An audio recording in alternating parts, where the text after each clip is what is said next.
시청자 여러분 안녕하십니까? VOA 뉴스입니다. 도널드 트럼프 대통령이 조만간 김정은 국무위원장과 2차 정상회담을 가질 것이라고 밝혔습니다. 김 위원장도 회담을 원하고 있다면서도 한편으론 서두를 건 없다고 말했습니다. 뉴욕에서 함지아 기자가 전해드립니다. 도널드 트럼프 대통령이 한국의 문재인 대통령과 가진 정상회담 자리에서 북한과 엄청난 진전이 있었다면서 2차 미북 정상회담을 예고했습니다. We'll be having a second summit in the not too distant future. 이어 조만간 2차 정상회담에 대한 발표가 있을 것이라면서 형식은 1차 때와 비슷하겠지만 장소는 싱가포르와는 다른 장소일 것이라고 밝혔습니다. 김정은 위원장도 회담을 원하고 있다고 말했습니다. 하지만 우리는 서두르지 않고 있고 서두를 것이 없다고 말했습니다. 문재인 한국 대통령은 3차 남북 정상회담 내용을 전했습니다.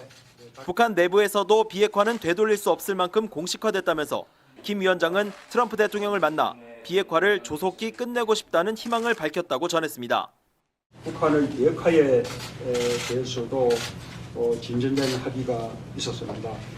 트럼프 대통령께 전해달라는 김정은 위원장의 메시지도 있었습니다. 앞서 트럼프 대통령은 기자들을 만나 김정은 위원장이 정상회담을 요구했다고 말했습니다. As you know, Kim Jong-un wrote a letter, a beautiful letter, and asking for a second meeting, and we will be doing that. 그러면서 마이크 폼페오 국무장관이 즉시 정상회담 준비에 나설 것이라고 덧붙였습니다. 트럼프 대통령은 이번 한 주간 뉴욕에 머물며 북한 문제를 비롯한 여러 사안들을 각국 대표들과 논의합니다. 북핵 문제 해법이 도출될 수 있을지 주목됩니다. 뉴욕에서 VOA 뉴스 함지아입니다. 이런 가운데 마이크 폼페오 국무장관은 대북 제재는 아직 풀어서는 안 된다는 단호한 입장을 밝혔습니다. 북한과의 대화가 성과를 내고 있지만 비핵화를 위해서는 제재가 반드시 필요하다는 겁니다. 박승혁 기자입니다. 마이크 폼페오 국무장관이 존 볼튼 백악관 국가안보보좌관, 니키 헤일리 유엔 주재 미국 대사와 함께 회견을 열었습니다. 폼페오 장관은 지난 1년간 트럼프 행정부의 외교 성과 중 하나로 미북 대화를 꼽았습니다. 트럼프 대통령의 노력으로 남북 정상회담도 잘 진행됐다고 긍정평가했습니다. 하지만 북한 제재는 압박을 늦추지 않겠다는 단호한 입장을 다시 밝혔습니다.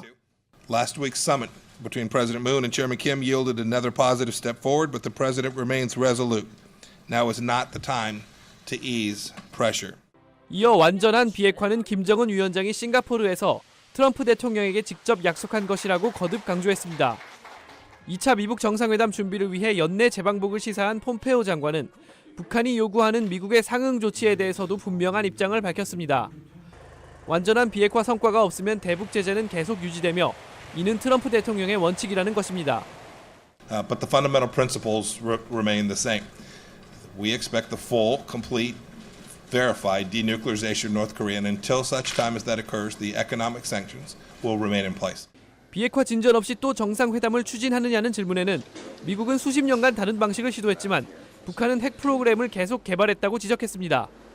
그러면서 과거와 달리 실제 결정을 내릴 수 있는 두 지도자가 만나 진전을 이루려는 것이라고 역설했습니다. VOA 뉴스 박승혁입니다. 지나 헤스펠 미 중앙정보국 CIA 국장이 북한은 핵 능력을 자신들의 협상 지렛대로 인식하고 있으며 쉽게 포기하지 않을 것이라고 말했습니다.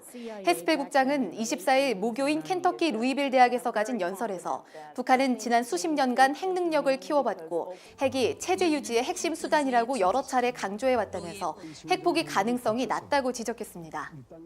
캐나다가 북한 선박의 해상 불법 hand적을 감시하기 위해 해상 초계기와 구축함을 파견할 것이라고 밝혔습니다. 캐나다 외교부와 국방부는 장관 명의의 성명을 통해 유엔 안보리 대북 제재는 북한의 구체적 비핵화 조치가 이뤄질 때까지 계속돼야 한다면서 이같이 밝혔습니다. 캐나다는 해상 초계기와 해군 구축함 등을 파견해 일본과 호주, 뉴질랜드군과 함께 해상 감시 활동을 벌일 방침입니다. 북한의 리용호 외무상이 유엔 총회 참석을 위해 25일 미국 뉴욕에 도착할 것으로 보입니다. 리 외무상은 오는 29일 유엔 총회 기조연설이 예정돼 있으며 마이크 폼페오 국무장관과의 회담 일정은 아직 알려지지 않았습니다. 한편 북한의 대남 선전 매체인 우리민족끼리는 24일 논평을 통해 한국의 3,000톤급 잠수함 진수식과 해상 초계기 도입 등 전력 증강 계획에 대해 용납 못할 군사적 움직임이며 반민족적 행위라고 비난했습니다.